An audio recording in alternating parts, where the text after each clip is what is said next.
Welcome friends, daily current affairs में आज हम राजस्थान एकीकृत स्वच्छ ऊर्जा नीति 2024 में किए गए संशोधन व राष्ट्रीय हथकरघा दिवस पर राजस्थान के वरीगा राम जी को सम्मानित किया गया है, उनके बारे में जानेंगे। वे वीडियो के अंत में एमसीक्यू भी करेंगे जो आपको आगामी एग्जाम में देखने को मिल सकते हैं। राजस्थान एकीकृत ऊर्जा नीति में संशोधन के बारे में जानने से पहले हम राजस्थान एकीकृत स्वच्छ ऊर्जा नीति 2024 के बारे में कुछ जान लेते हैं। यह नीति क्या है? यह नीति राजस्थान में स्वच्छ ऊर्जा के विकास को बढ़ावा देने, निवेश को आकर्षित करने और सतत ऊर्जा भविष्य की दिशा में राज्य को आत्मनिर्भर बनाने के लिए बनाई गई है। राजस्थान एकीकृत स्वच्छ ऊर्जा नीति 2024 को अब नेक्स्ट जाने तो इस नीति को कब मंजूरी मिली, क्योंकि ये डेट पूछते हैं, अक्सर हर एक एग्जाम में पूछी जाती है।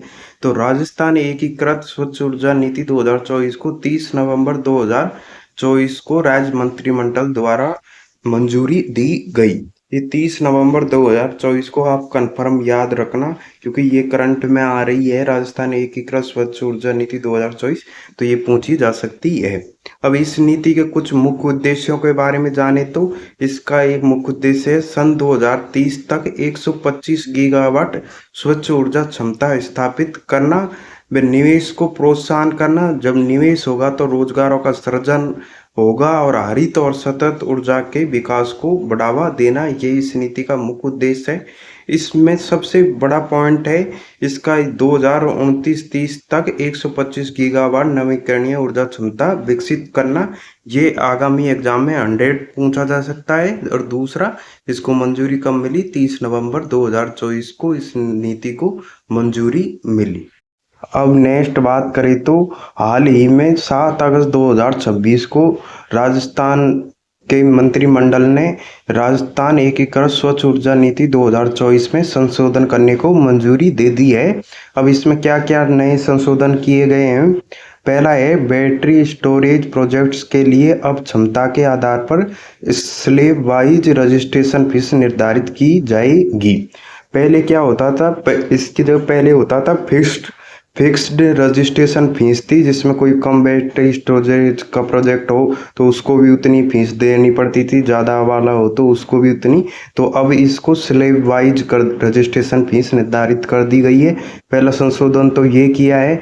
दूसरा है, जिन परियोजनाओं में बैटरी स्टोरेज उनकी स्थापित क्षमता का 50% या उससे अधिक होगा, उन्हें रजिस्ट्रेशन फीस में छूट मिलेगी। और नेक्स्ट है, पावर इवैक्यूएशन बिजली निकासी की अधिकतम समय सीमा को 3 वर्ष से घटाकर 2 वर्ष कर दिया गया है। इसको 3 वर्ष से घटाकर 2 वर्ष करने के पीछे क्या मुख्य उद्देश्य रहा होगा? ट्रांसमिशन इंफ्रास्ट्रक्चर को समय पर व बेहतर उपयोग हो सके, इसलिए इसको 3 वर्ष से घटाकर 2 वर्ष कर दी गई है। ये बिंदु भी काफी इंपॉर्टेंट है, ये पूछा जाता है भाई पावर इवैक्यूएशन की अधिकतम सीमा पहले 3 वर्ष थी, अब कितनी कर दी गई है।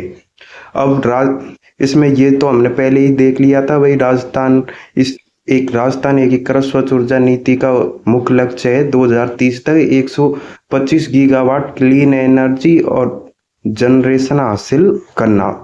अब इसमें क्या क्या मुख्य पॉइंट है जो एग्जाम में डायरेक्ट पूछे जा सकते हैं?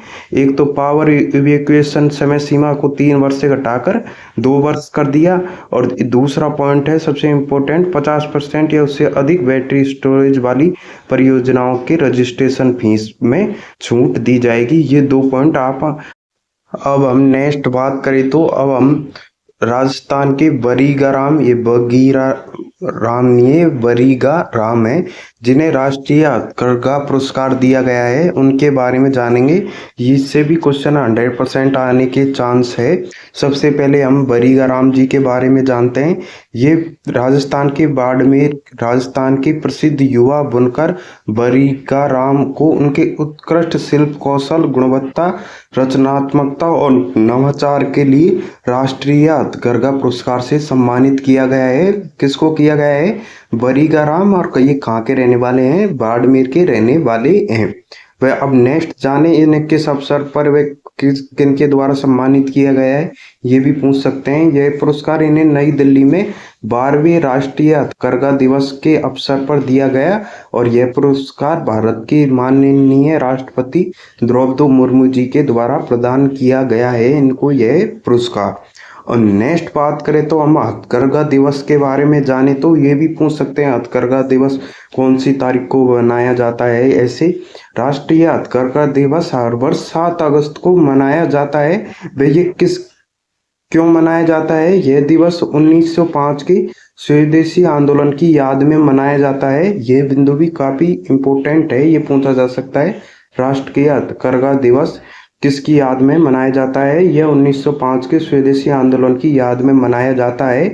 वे जिसका उद्देश्य 1905 में जो स्वदेशी आंदोलन चला था उसका उद्देश्य था भारत को हथकरघा और बुनकरों को सम्मान देना और इस परंपरा को बढ़ावा देना। तो ये भी काफी इम्पोर्टेंट हो जाता है, इससे एग्जाम में क्वेश्चन पूछा जा सकता है।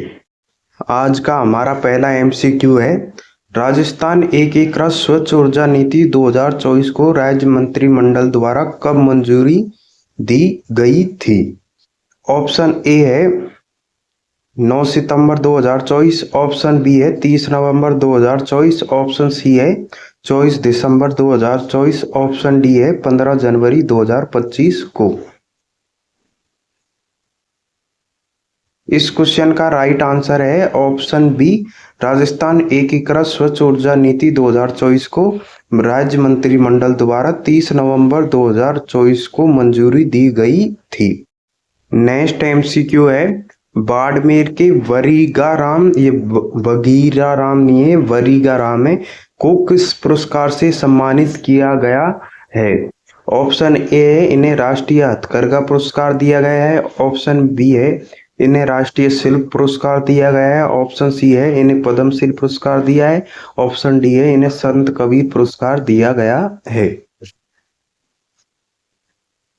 इस क्वेश्चन का राइट आंसर है ऑप्शन ए, इन्हें 7 अगस्त को राष्ट्रीय हथकरघा दिवस के अवसर पर माननीय राष्ट्रपति द्वारा द्रौपदी मुर्मू जी द्वारा राष्ट्रीय हथकरघा पुरस्कार दिया गया है वरीगाराम जी को। ये राजस्थान के बाड़मेर जिले के रहने वाले हैं।